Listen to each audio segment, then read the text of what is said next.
Hello प्यारे बच्चों, नवोदय की क्लास में आपका फिर स्वागत है।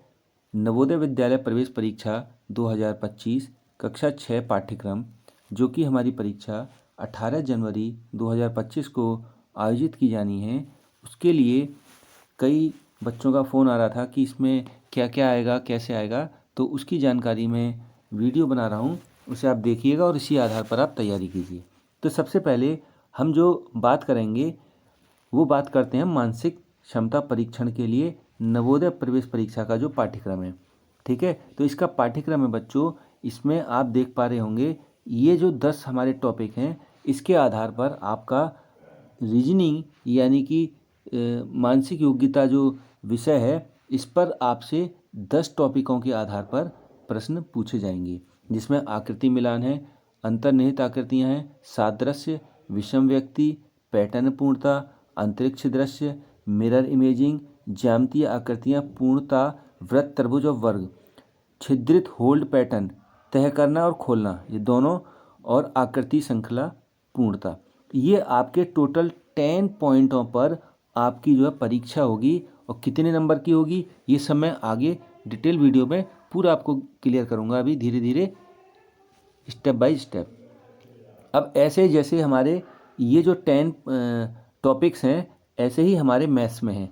मैथ्स में जो है हमारे इसमें 17 यानी कि 17 चैप्टर्स दिए गए हैं 2025 के लिए। वो कौन कौन से हैं? पहला टॉपिक है बच्चों संख्या और संख्यात्मक प्रणाली। दूसरा है हमारा संख्याओं का एलसीएम यानी कि एससीएम यानी कि लघुत्तम समावर्तक, ठीक है, और महत्तम समावर्तक। अगला है व्यंजकों का सन्निकटन। अगला है हमारा पूर्ण संख्या पर 4 मूलभूत संक्रियाएं। अगला है हमारा भिन्नों का दशमलव और इसके विपरीत रूपांतरण। अगला है हमारा प्रतिशत और उसके अनुप्रयोग। नेक्स्ट, दशमलव और उन पर मूलभूत संक्रियाएं। अगला है हमारा भिन्नात्मक संख्या और उन पर 4 मूलभूत संक्रियाएं। नेक्स्ट है हमारा संख्यात्मक व्यंजकों का सरलीकरण। नेक्स्ट है हमारा दूरी, समय और गति।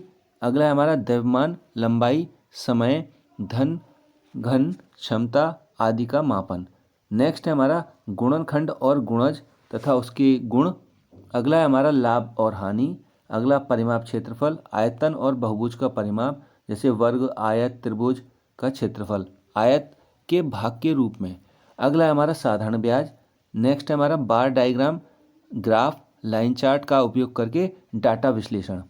अगला हमारा कोण के प्रकार और उसके सरल अनुप्रयोग। ये हमारा गणित का जो है, ये टोटल जो है हमारे 17 पाठ जो है इसमें आएंगे, और 10 पाठ हमारे रीजनिंग में यानी कि मानसिक योग्यता में पूछे जाने हैं। ठीक है बच्चों, अब इसके अलावा हमारा जो पूछा जाएगा वो हमारा हिंदी विषय से। हिंदी में क्या है?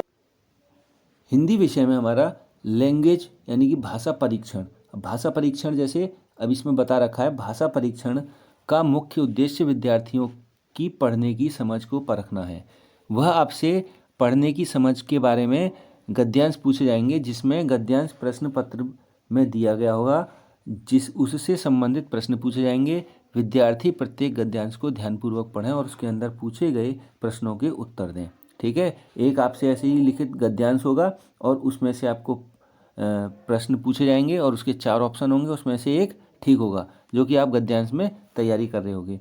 आगे है, अब जो मैं मुख्य चीज़ बताने जा रहा हूँ उसके बारे में आपसे चर्चा करता हूँ। इसमें बच्चों जो हमारी पात्रता के प्रश्न जो है वस्तुनिष्ठ प्रकार के होंगे। सबसे पहले आपको ये देखना है कि वस्तुनिष्ठ क्या होता है। जैसे मैंने कहा भारत की राजधानी कहाँ है, तो ऑप्शन ए होगा आपका नई दिल्ली, बी होगा आपका केरल, सी होगा आपका बंगलौर और डी होगा आपका देहरादून। तो इसमें से जो ऑप्शन सही होगा, इस तरीके से आपसे प्रश्न पूछे जाएंगे। तो आपको जो भी उसमें उत्तर सही होगा आपको उसमें गोले करने होंगे, उसके बारे में भी थोड़ा सा आपको बताता हूँ। ठीक है, इसमें आगे प्रश्न पत्र जो है 80 प्रश्न होंगे। उसमें कितने प्रश्न होंगे? 80, और अंक जो होंगे उसमें 100 होंगे। ये ध्यान देना आपको, प्रश्न आपके केवल 80 आएंगे और जो नंबर होंगे, नंबर आपके 100 होंगे। क्वेश्चन कितने आएंगे बच्चों? प्रश्न जो आएंगे आपके, क्वेश्चन जो आएंगे 80 आएंगे, और जो उसके मार्क्स होंगे यानी कि मार्क्स होंगे वो 100 होंगे, 100 होंगे। ठीक है, तो एक अंक, एक जो प्रश्न अगर आप सही करोगे तो उसका आपको नंबर मिलेगा 1 0.25 यानी कि 1.25 आपको अंक प्रदान किया जाएगा। आगे बढ़ते हैं। आगे कह रहा है ये विद्यार्थी को प्रश्न हल करने के लिए 2 घंटे की समय अवधि दी जाएगी। कितना समय आपको दिया जाएगा? 2 घंटे का आपको समय दिया जाएगा, केवल 2 घंटे। 2 घंटे में आपको 80 प्रश्न करने हैं। अब इसमें जो बच्चे दिव्यांग होंगे उनको 40 मिनट एक्स्ट्रा दिए जाएंगे। दिव्यांग मतलब जैसे जिसको चलने फिरने में आँख से देखने में दिक्कत होगी, तो उनके लिए एक सर्टिफिकेट भी होता है, वो आपने पहले ही लगा रखा होगा, तो वो दिव्यांग बच्चों के लिए होता है, वो आपके लिए नहीं होगा। सामान्य बच्चों के लिए उनको 40 मिनट एक्स्ट्रा दिए जाएंगे। तो 2 घंटे 40 मिनट उनको दिए जाने हैं। अब आगे बात करते हैं प्रश्नों की, कैसे कैसे प्रश्न आएंगे और किस में कितने आएंगे। देखिए, मानसिक योग्यता जिसमें 10 बिंदु थे, 10 पाठ थे, वो 10 पाठों में मानसिक योग्यता में आपसे 40 प्रश्न पूछे जाएंगे जो कि 50 अंक के होंगे। और इसका आपको टाइम इसने पेपर वाले ने डिसाइड कर रखा है 60 मिनट, ठीक है, 60 मिनट। तो आपको ये 60 मिनट में प्रश्न हल करने हैं। यहाँ ऐसा नहीं है आप 60 से 70 मिनट भी कर सकते हैं, 80 मिनट भी कर सकते हैं, मगर ये उसने ऐसा अनुमान लगा रखा है पेपर वाले ने। किंतु आपको मेरे हिसाब से ये जो क्वेश्चन है 45 और 50 के बीच में इतने मिनट्स में आपको करने का अपना अनुभव होना चाहिए, ताकि आप पेपर को सही से कर सकें और जो समय बचेगा हम मैथ में या अन्य विषय में दे सकें, क्योंकि मैथ हमारा टाइम ज़्यादा लेता है। अगला है हमारा अंकगणित यानी कि मैथ में 20 क्वेश्चन आएंगे और इसके लिए आपको 25 मिनट्स दिए गए हैं, और 25 मार्क्स आपको दिए जाएंगे। इसमें 20 प्रश्न होंगे, 25 नंबर के होंगे, और इसमें समय कितना होगा बच्चों?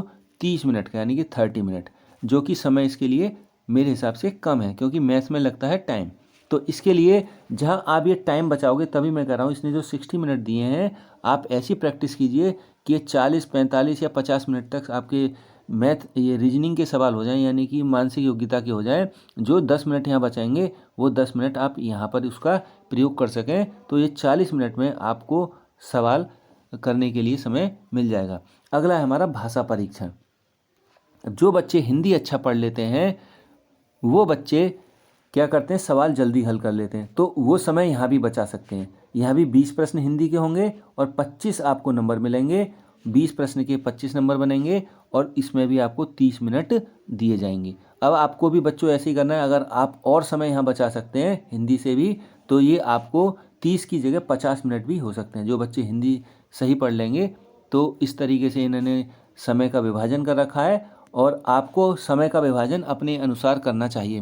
मेरा मानना है, जो बच्चे अगर हिंदी में अच्छा कर रहे हैं, रीजनिंग में अच्छा कर रहे हैं, तो वो मैथ में टाइम दे सकते हैं। जो बच्चे मैथ अच्छा कर ले रहे हैं तो वो रीजनिंग उनकी कमज़ोर है, तो रीजनिंग में टाइम दे सकते हैं। और जो बच्चों सभी अच्छा कर लेते हैं, तो वो इस पेपर जैसे इन्होंने सेट कर रखा है, इसके अनुसार अपना समय का निर्धारण कर सकते हैं। ये आपके ऊपर डिपेंड करता है, ठीक है। और ये टोटल जो हमारा टाइम होगा वो 2 आवर्स यानी कि 2 घंटे का होगा, ठीक है। अब इसमें मैं एक चीज़ और बताता हूँ आपको।